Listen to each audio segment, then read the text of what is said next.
Yo, what is up guys? It's me, Zachary, back bringing some more daily NBA news. Thank you, as always, for coming back each and every single day. You guys already know that you are the real MVPs, and if you're new here, then go ahead and smack that sub button and hit the bell as well so you can stay up to date with everything that goes on in the NBA on a daily basis. But now, let's take a look at everything that is going on in the NBA. First up in the news, we all need to take a moment out of our day to say a prayer for the Los Angeles Lakers and their entire fan base, because this right here isn't something that you would wish upon your worst enemy. As we got reports in, and this is actually hard for me to say, but we got reports in saying that Carmelo Anthony wants to join the Los Angeles Lakers. Sources close to Carmelo Anthony say the Lakers are one of Melo's preferred destinations and that he's high on a chance to finally play with LeBron. Keep in mind too that Carmelo owns a house in LA. First off, every single NBA player to ever exist has owned a house in LA. However, if Carmelo Anthony doesn't end up with the Los Angeles Lakers, that tells us everything that we need to know about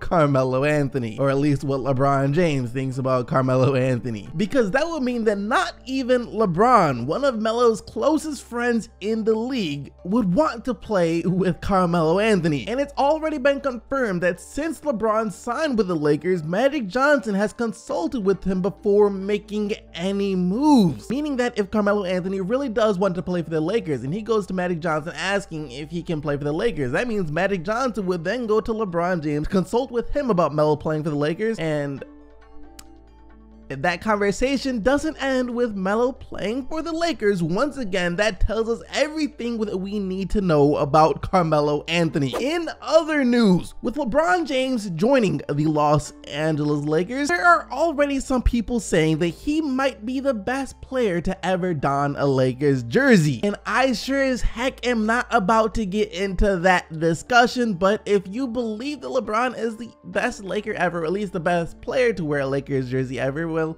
that's on you, and you keep doing you, alright? Anyways, Kobe Bryant was sort of talking about this yesterday, and he made it seem like, in his opinion, Magic Johnson has to be considered the best Laker ever, because not only did he do so much for the organization on the court, but off the court as well. Magic was always my favorite player growing up. Let's think about this. He wins 5 championships with the Lakers, right? And then he becomes an owner and wins 5 more. Then he steps away and comes back now as president of basketball operations and is influential in bringing LeBron James to LA. I mean, they might have to get this dude another statue. What Magic is pulling off, man, it's absolutely incredible what he's been able to do and the legacy that he's had for our franchise, and he continues to have for our franchise. It's ridiculous. It's hard to argue with that logic right there. I mean, he has done it for the Lakers on every single level. The only thing left for him to do is to become a ball boy and also win a championship. To me, that definitely qualifies him to be considered the best Laker ever. Next up in the news, it turns out that one of the main reasons that Stephenson is on the Los Angeles Lakers is because of some things that the Indiana Pacers GM said about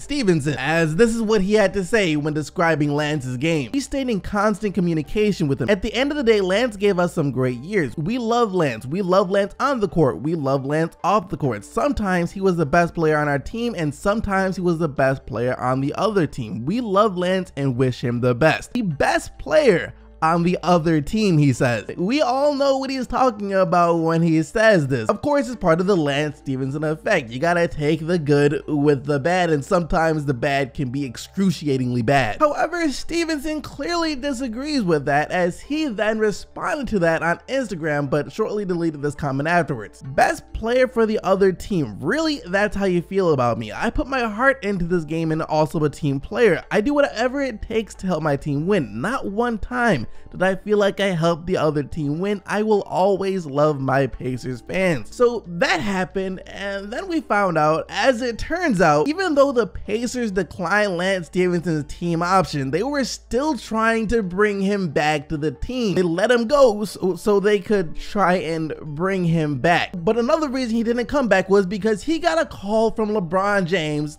come play for the Lakers. There was an opportunity for him to come back. We understand that he really wanted to go with the Lakers. We really understand that. It's sort of a dream. I think when LeBron calls you and says, I want you, it's hard for him to turn that down. Well, if the Pacers really wanted him to come back, then why did they decline his team option in the first place? If they were scared of him leaving for the Lakers or something like that, then why give him the chance of leaving for the Lakers?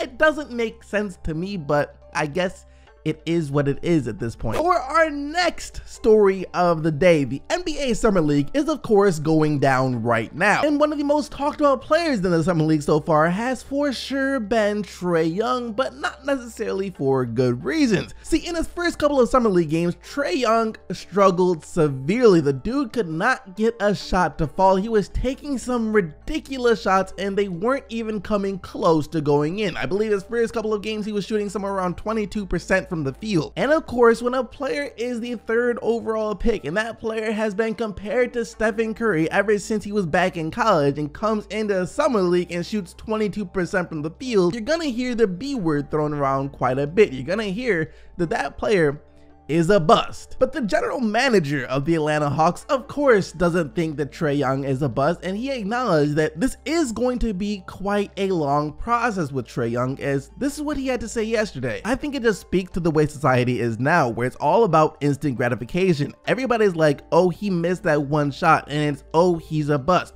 This is a long process for him. It's not going to be a summer league. It's not going to be a season. It will be a 2 or 3 year thing, and that's where we're going to find out who Trae Young really is. Even though the guy couldn't hit a shot his first couple of games, you can't go around proclaiming him as a bust. It doesn't work like that. And in Trae Young's defense, the game that he had last night against the New York Knicks, he did look a bit better. He still wasn't perfect by any means. He was missing a lot of shots, still only shot 30% of the field, but he did have 21 points and 11 assists. And with every single rookie, there are going to be areas of their game that they need to work on. Some of them take longer to develop. You can't expect everyone to be a Jason Tatum, Donovan Mitchell, or Ben Simmons. It doesn't work like that. So we gotta cut Trae Young a break here. We cannot pronounce the kid as a bust after a couple of summer league games. And for our final story of the day, Devin Booker and the Phoenix Suns have officially agreed to a 5-year, $158 million